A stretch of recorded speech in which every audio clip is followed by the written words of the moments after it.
Hello, welcome to today's GCMD's Marketing Buzz. I'm Alexandra Heseltine, and today we'll be talking about content marketing for the web.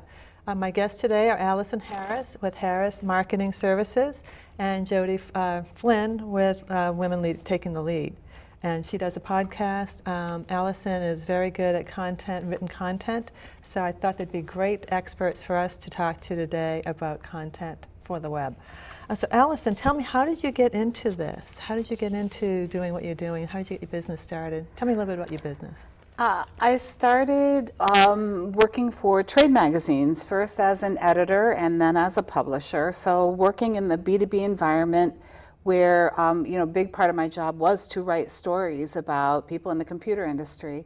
So that's how I started. And then at some point I decided to flip to the other side of the desk and be the one pitching the stories and helping companies share their news with the trade press. Great. How did you get started, Jody? I know you've been around business and business coaching for quite a while. Yes. In fact, that's how I met you. Yes, and that's, as I got started, I was writing blogs for my website, and I had friends who started podcasts, and not many people were podcasting, and I had done a couple of radio shows and got feedback that I had a great voice, people enjoyed listening to me, so the pressure started building from the people around me that you need to have a podcast, and eventually I took the leap. Oh, good. How have you seen your written content help your customers? You work totally with B2B at this point, correct? I do work totally with B2B. Content makes an enormous difference. Most of the B2B customers I work with, in most B2B environments, they're a long sales cycle. They're selling something that's somewhat complicated, that there's a lot of moving pieces, there's a lot of decision points, there's a lot of influencers. So they need to have education before they'll make any purchase. And increasingly, buyers do their research online. They look for information to help them make their decisions. So the content is what that's all about, and you're trying to find the best way to influence that buyer at every stage of the buying process, and to make the content as relevant as possible and as available as possible to the right people. Yeah. Well, I was just actually checking some stats earlier. It goes right along with what you said. 47% of buyers viewed 3 to 5 pieces of content before engaging with the sales rep. So that's what you said plugs right into these stats that HubSpot provided. So it's actually that. It takes a while, and it is a long sales cycle for B2B. It's a little shorter, or it can be much shorter for B2C. It's a different kind of a scenario, but B2C, it's a long time before people make that decision. Have you found that some of that content that you did plugs in with B2Bs? Oh, absolutely. Yeah. And for me, I was writing a blog, and definitely you want people reading your blog so they get to know you, they get to know, and especially for me, the type of coaching I do and what topics I focus on. But if nobody's coming to your blog, it doesn't do any good. And so with the podcast, I found I do have a broader reach. There are way more people coming to my website now that I have a podcast than they ever did before. Wow. So has it helped you? Well, it's helped grow your business, Jody. Absolutely. Tremendously. Yeah. Has it helped grow the businesses of the companies you work with, Allison? Oh, definitely. A lot of what we do is discover audience outlets and then try to match them up with our pieces of content and draw them through, the classic buying funnel. So where we may discover an audience, we may develop an email campaign to urge them to attend a client's webinar. If they attend the webinar, one of the things they receive is an ebook. And then once they go through the ebook, the sales rep has a really well-qualified lead to follow up on. It absolutely works. It makes a huge difference. You're delivering qualified, interested, engaged leads to your sales team to close. Wow. So you had mentioned ebook earlier and the whole sales funnel. What other types of writing can people expect from like a content creator? There are so many different ways to develop content, and we are huge fans of, once you have an idea or a theme or a resource, to try to find as many ways to use it as possible. One of the best ways is to get your customers to talk. It's one thing if I tell a customer how great your company is. It's another thing if another customer tells your company how great they are. Right. So if you can take those customer stories in their own words, use them as a case study on the website, use some of their quotes or statistics within the course of an ebook, use some of that information in an email newsletter to be able to encourage people to come on, visit your site and learn more. Just take those stories and use them as many ways as possible. If you can invite them to participate in a webinar. Another thing too is a lot of companies are great about attending, speaking at trade shows. And if you can bring your customer with you to speak at an event, it's a fantastic way to share your news with people. Yeah. People love it. So stories sell. Stories sell. That's what they keep selling us. Do you have anything to add to that, Jody? In terms of podcasts, definitely. I mean, they're stories as well. I do interviews and I do topical episodes where it's just me talking. And, definitely the format of my podcast is to get my guests to tell their stories and share it so that, the people who are listening can relate to it. So they become engaged, so they can see themselves in my guests. And it gives me an opportunity to sometimes do a little bit of coaching or exploring with my guests so then they get a better feel for me as a coach as well. Terrific. How much strategy goes into, you touched on this a little bit, Allison, but how much strategy goes into creating great content? Ideally, a lot. It's custom developing content like this it's not an inexpensive proposition. To develop something that really resonates and makes sense, you really do need to have somebody devote some time and energy to it. And if you're going to make that investment, it should be designed to serve a purpose. So pretty much every piece that we develop, we try to work closely with the customers beforehand and say, what's the intent of this? Who is going to be reading it? What would we like to get out of it? If you come into something with a goal in mind, then you at least have some chance at measuring whether or not it worked. That's not to say that sometimes things take on a life of their own and end up generating different results that you don't always predict, and that can be great too. But for the most part, it's great to do something just with a purpose as opposed to just winging it. Random marketing. Right. I know with podcasts too, and I'm sure you do some strategy work in order to get these podcasts to have some cohesion to them. And you probably have a theme to it as well.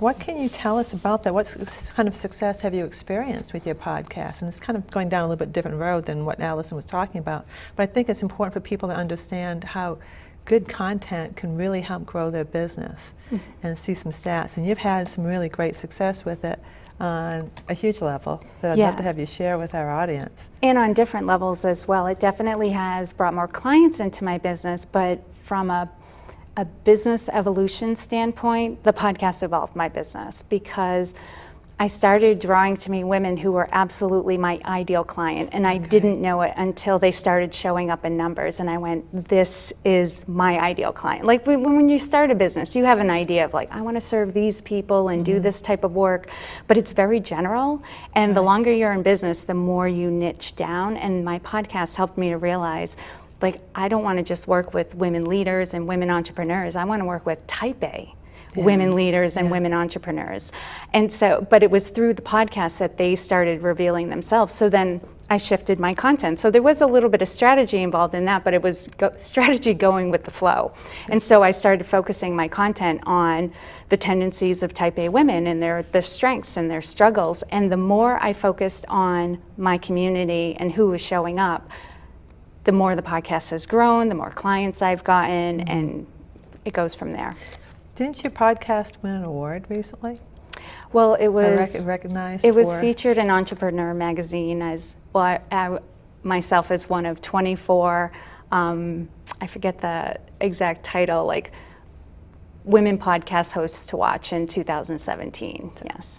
So it's nice to be recognized, but all your efforts is because you've put the strategy together, you're reaching the right people, and you're doing the right content that they want to listen to. Yeah, it really is a dedication to good content, to be striving for that no matter what. And does it take work? When you were saying that, Allison, absolutely. And I think sometimes that's the barrier to entry for podcasts especially, or why people don't have the longevity in podcasts is because it does take a lot of work, but if you are committed to it, if you consistently put out great content, you will find that over time it grows exponentially. Right.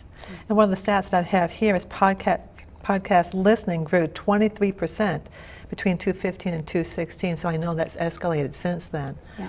64% of podcasts are listened to on a smartphone or a tablet, which is interesting. People are doing this on the go. Yeah. 21% of Americans aged 12 and older say they've listened to a podcast. Of course, that's not your market, but that just shows that how many people have actually listened to podcasts. So podcasts are a really valuable, viable way of reaching potential customers. Yes, they're easier to access sometimes than blogs or videos because you can listen to podcasts while you're in the shower, while you're getting ready for the day, while you're in the car, while you're out for your run. Yeah. And you can certainly listen to a video when you're out and about, but the podcast is focused on the audio content typically, and so it's easier for the listener to take in the content. Good. Let's see. How do you distribute your podcasts? I know you do them on iTunes. We're going to switch, I guess, to podcasts for just a moment. But I know you use iTunes. Is there any other way that you distribute your podcasts? Oh, absolutely. It's all over the place. I make it as accessible as possible. So I host with Libsyn, and Libsyn creates the RSS feed that I can send out to iTunes and Stitcher Radio and iHeartRadio. And I also have it on YouTube. I create a blog post that accompanies every episode, so it's on my website, and I have a podcast player on every page, and YouTube, and then do social media posts every day, all day, throughout the month. And so social media plays a big part in all of this working. There are some great stats on social media and how people are, and how that's growing, how that's becoming more engaging for people, and they're actually using it as like a news source as opposed to just entertainment, which I think they were doing just a few years ago. It's becoming a real source of information all the way around. And I'm not going to pull up those stats at the moment. Do you have any success stories you want to share with us directly, Alison, about the content that you've written or have put together for your clients? I mean, what probably the most powerful thing is when I'll talk with the sales reps at my customers and say, what's working, what's resonating, what do you need? You're out in the field, you're talking to people, what do you need, what can help you sell? And to have them come back and say, I just took that, that particular blog post, drew in people, they reached out to us, we were able to follow up, we gave them the ebook, we signed them up for a webinar, they brought their entire buying team, they participated, we ended up turning that into a custom demo. I mean, having the sales reps tell me how it's impacted them and how they're using the content to sell is huge. That we want to work and develop things that you'll use and that will help you. So having their feedback is huge. Yeah, we've had the same conversations as well. So it's viable. And to get that whole circle for the entire sales process is coming back and circling back to your marketing person and telling them how things are actually working. How has, well, I think you touched on this earlier, how has the written content that contributed to your clients' growth overall? Have they mentioned to you that their business has grown as a result of content? I mean, yes, because I don't think that they would continue working with us if it weren't working for them. Sometimes for them it's more of a anecdotal feel for them. They feel like people are reading things or mentioning things. Sometimes we can track it specifically. We can look at the Google Analytics. We can see how many people are going to a specific page. We can see the types of actions that they're taking based on content. So some of it we can measure, but some of it is just people commenting to them. I mean, even me specifically, I send out an email newsletter, and I have more feedback from people that have just been connected with me for all different aspects of my life, and I'll have people that'll reach out to me and say, by the way, I really like this that you wrote, and they maybe never took action on it, but just the fact that people will randomly tell me that they read things, I'm like, I forgot you were even on my email newsletter list, but that's great. I mean, it's just, there's so many ways to connect with people, and whether or not they're actually responding or taking action on it doesn't mean that they're not listening or paying attention. Right. Yeah, and that's the funny thing about it. You can't really kind of gauge it, but all of a sudden, like 6 months later, they'll say, I read that article, I've just been thinking about it all this time, and I really liked it, and now I'm reaching out to you because I want to do something, and I want you to help me out. So that's kind of how it works. Yeah, it absolutely does. Yeah, so it's kind of crazy. Have you experienced that sort of thing too, Jody, where people have reached out to you later on and say, oh my goodness, I've been thinking about that podcast, or I've listened to it like 6 or 8 times, and it just really, some of the things you said really clicked with me? A lot of emails and conversations will start with, so I've been listening to your podcast. You know, so it does draw people in, and it can be a little unsettling sometimes too when I realize somebody knows me a lot better than I know them because they've been listening to the podcast and I've been sharing stories and, you know, revealing things about myself, and then they come up and they talk about that, and and I'm like, well, tell me something about you. So we're on some equal ground here, but it's a lot of fun. Yeah, I experienced the same thing when I first started using social media, and I forgot that I post something, and somebody would come up to me and say that they were asking me about something specific. So I do understand that, but then that just shows that what you're doing works. Yes.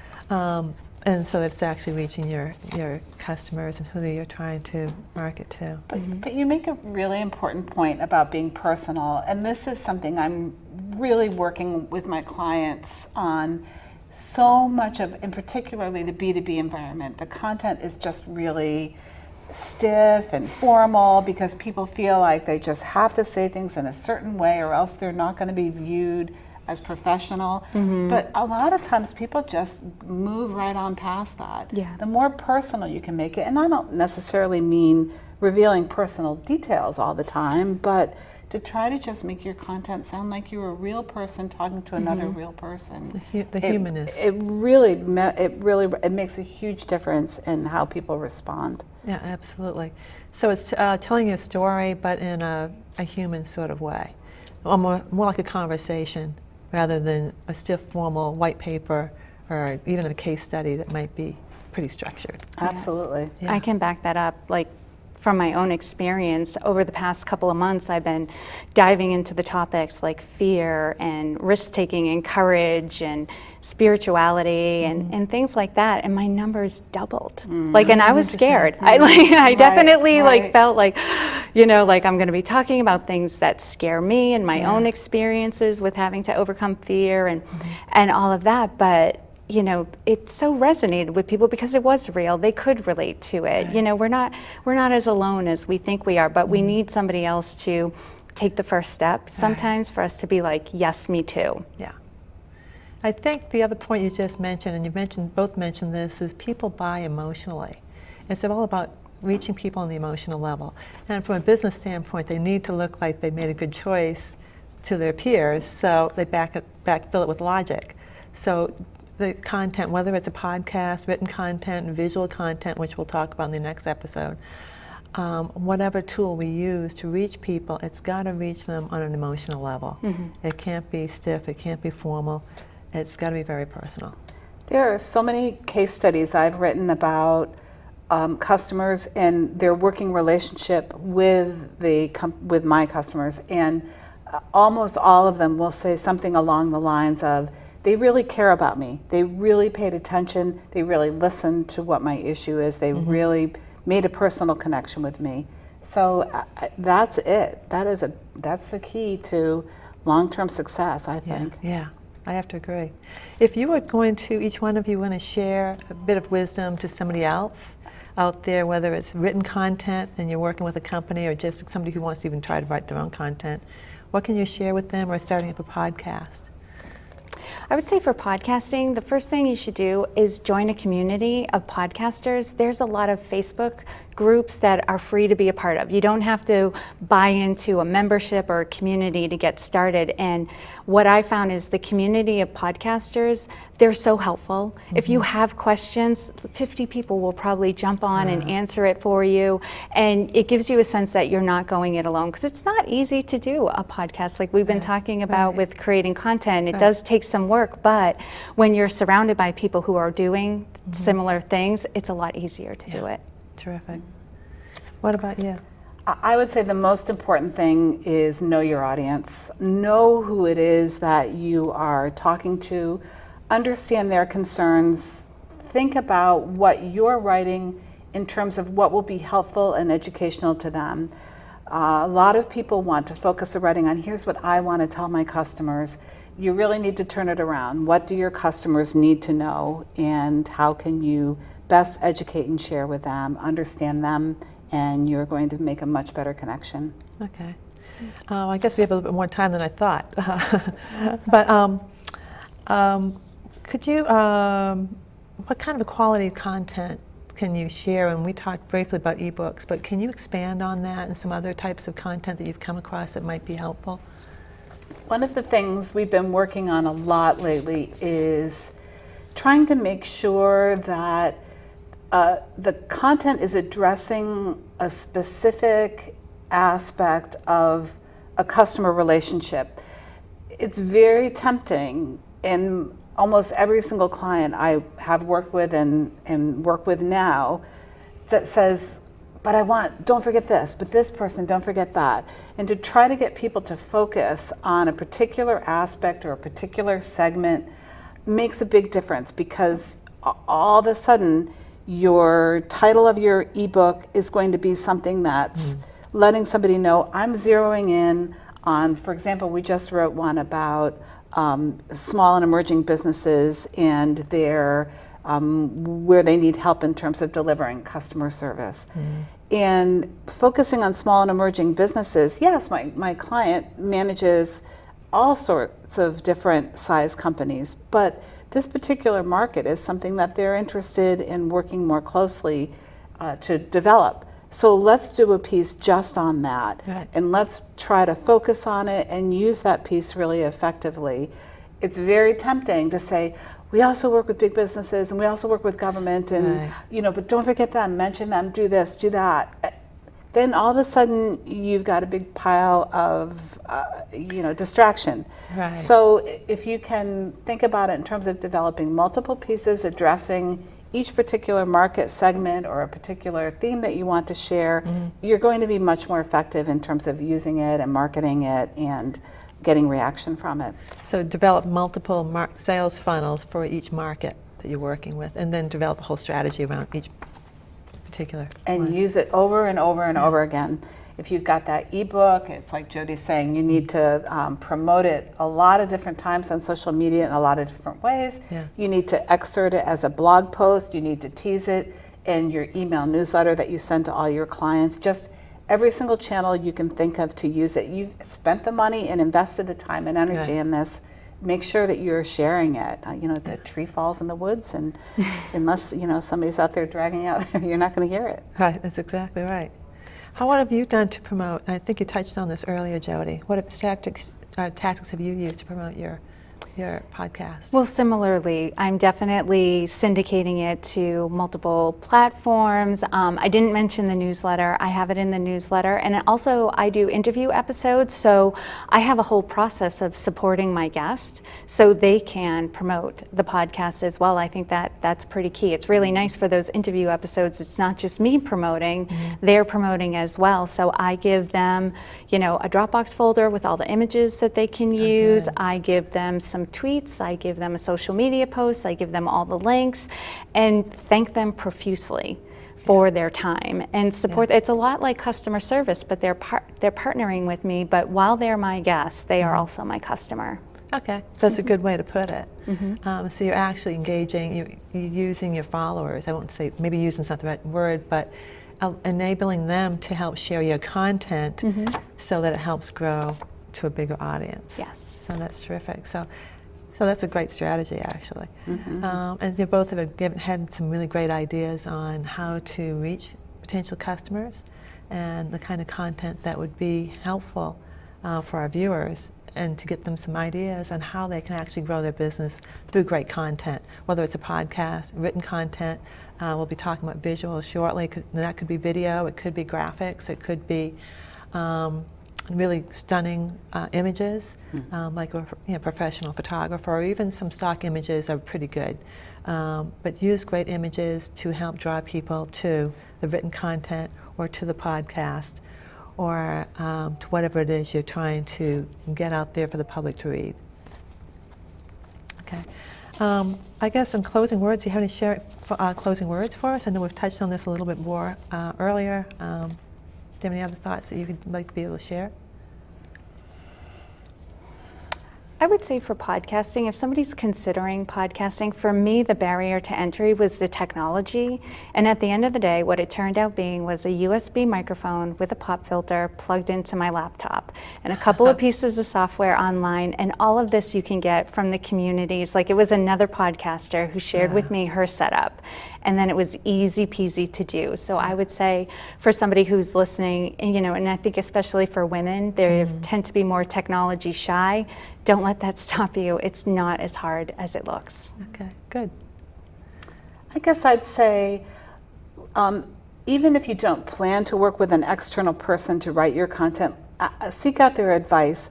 I think it's very difficult for particularly people who are developers of their own product. They tend to get very quickly into the weeds. They want to share the technical details of what their solution does, and they forget somehow to take a step back and look at the business benefits.